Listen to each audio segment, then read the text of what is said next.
मनहूस दिल दहला देने वाली कहानी। हेतल कॉलेज कैंपस में बैठी थी। जब उसके क्लास पूरे हुए तो वह अपनी सहेली के साथ बातें कर रही थी। उसे रास्ते में जाते समय गायत्री दिखी। गायत्री को आवाज़ दी, गायत्री इधर आओ। हेतल की आवाज़ सुनते ही गायत्री हेतल के पास गई।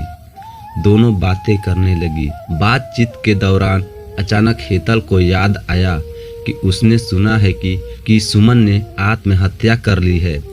इस बारे में गायत्री से जानना चाहा। सुमन, हेतल और गायत्री दोनों ही यह बचपन की सहेली थी। गायत्री और सुमन दोनों एक दूसरे की पड़ोसी थी। हेतल दूसरे गांव में रहती थी। भले ही सुमन की 3 बार शादी की गई, लेकिन उसने आत्महत्या क्यों की, ऐसा सवाल हेतल के मन में आया। दरअसल वह अपनी प्यारी सहेली की आत्महत्या से बेहद दुखी थी। सुमन 9वीं कक्षा में थी, तभी उसकी पहली शादी हुई थी। सुमन देखने में बहुत सुंदर थी।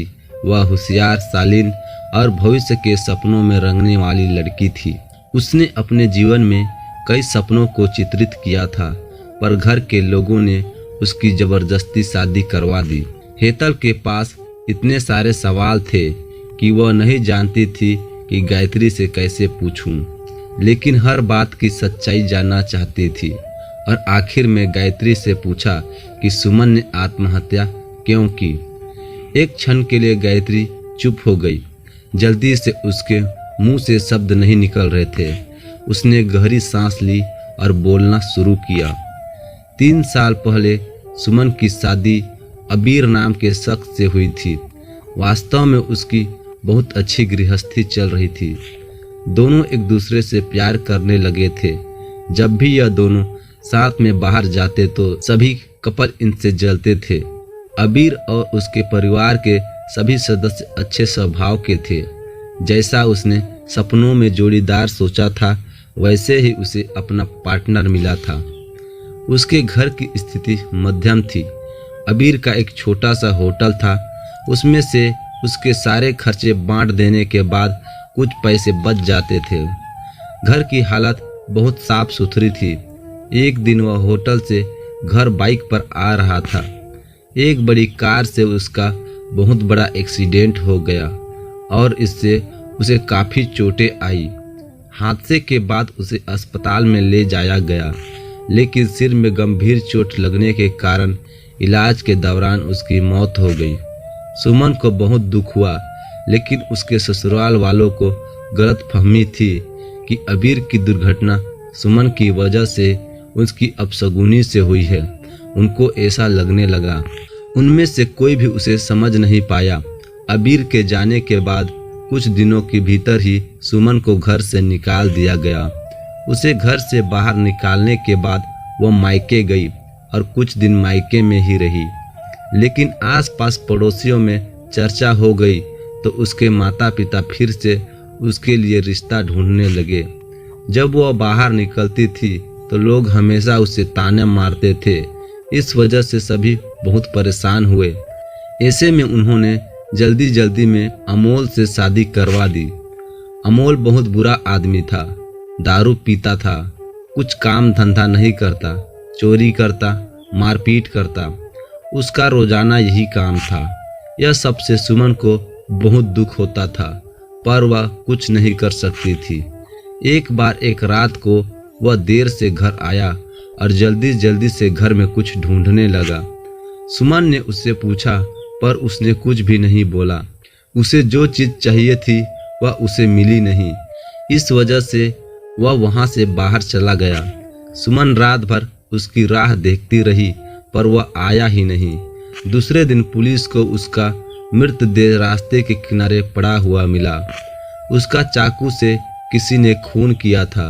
यह खबर सुमन को पता चली तो उस पर दुख का पहाड़ टूट गया। कुछ दिनों तक वह अपने ससुराल में ही रही, लेकिन बाद में ससुराल वालों ने उसे प्रताड़ित करना शुरू कर दिया। इस वजह से सुमन वापस मायके आ गई। घर आकर कुछ दिन ऐसे ही बीत गए।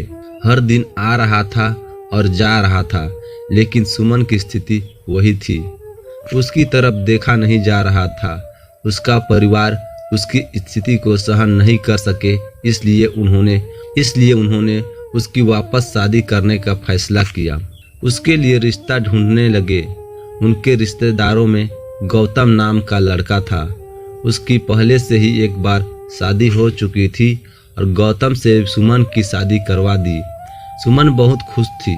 शादी हुई और कुछ महीनों बाद उसे मालूम हुआ कि गौतम को कैंसर है, ब्लड कैंसर। इस बात का पता चलते ही उसके हंसते हुए चेहरे पर फिर से दुखी हो गया, लेकिन उसने हिम्मत से इन सब का सामना करने का फैसला किया। 5 महीना तक अपने पति की सेवा की, लेकिन आखिरकार 5 महीने बाद उसके पति की मौत हो गई। इस दुख से बहुत तंग आ चुकी थी। कुछ दिन बीत गए, लेकिन बाद में ससुराल वालों ने उसकी जिम्मेदारी लेने से इनकार कर दिया, उसे घर से निकाल दिया। उसके बाद वह फिर मायके चली गई, लेकिन उसके माता पिता, उसके भाई भाभी ने भी उसे घर में आने नहीं दिया। सभी तरफ से रास्ते बंद हो चुके थे उसके लिए। उसे उम्मीद की कोई किरण नहीं आ रही थी। अंत में उसने खुद को खत्म करने का फैसला किया। उसका जीवन समाप्त कर दिया गया। सुमन की यह कहानी सुनकर हेतल की आंखें आंसुओं से भरकर बह रही थी। पूरा दिन वह सुमन के बारे में ही सोचती रही। क्या इन तीनों घटनाओं में बेचारी सुमन का कोई भी दोष था? क्या उसके माँ बाप को सिर्फ उसकी शादी कर उसे हर बार किसी के पास भेज देना सही था? वह उसे अपने पैरों पर खड़ा करने की कोशिश भी कर सकते थे। सच कहो तो सुमन की जान उसकी बदनसीबी से नहीं, उसके परिवार की, उसके आसपास के लोगों की छोटी सोच ने ली है। वो बेचारी मनहूस नहीं, बदनसीब थी, क्योंकि उसके आसपास ऐसी सोच रखने वाले लोग थे। इस कहानी पर आपकी क्या राय है, हमें कमेंट करके ज़रूर बताएं। और अगर वीडियो अच्छा लगा तो वीडियो को लाइक, शेयर और चैनल में नए हैं तो चैनल को सब्सक्राइब करना ना भूलें। धन्यवाद।